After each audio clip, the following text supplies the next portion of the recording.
It's an art. দোয়াটা একটা শিল্প। দোয়াটা কি? একটা শিল্প। এটাকে রপ্ত করতে জানতে হয়, এটাকে আত্মস্থ করতে জানতে হয়। সব কাজের মধ্যে first class, second class, third class আছে না নাই? কারো দোয়া থার্ড ক্লাস দোয়া, কারোটা সেকেন্ড ক্লাস, কেউ করতে পারে ফার্স্ট ক্লাস দোয়া, ঠিক কিনা? দোয়ার মতো যদি দোয়া করতে পারেন, এটা হচ্ছে ফার্স্ট ক্লাস দোয়া, মুহূর্তে আরশে পৌঁছে যায়। এটাকে রপ্ত করতে হয়, এটার মধ্যে আবেগ জুড়ে দিতে হয়। অনেকে দোয়া করে আবেগ নাই, আছে না নাই? জুমার দিন দেখবেন নামাজ পড়ে ইমাম সাহেব দোয়া করতেছে, অনেক মুসল্লি দোয়া করতেছে, ওদিকে তাকায় আছে, হাত কিনতে এইভাবে, আর তাকায় আছে জানালার দিকে। ও কি দোয়া করতেছে? কথা বলেন, আছে না নাই?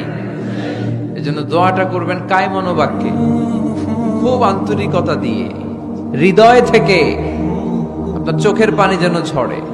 চোখের পানি যদি কোনো দোয়ার মধ্যে পড়ে, আপনি বুঝে যাবেন এই দোয়া আল্লাহর কাছে কবুল।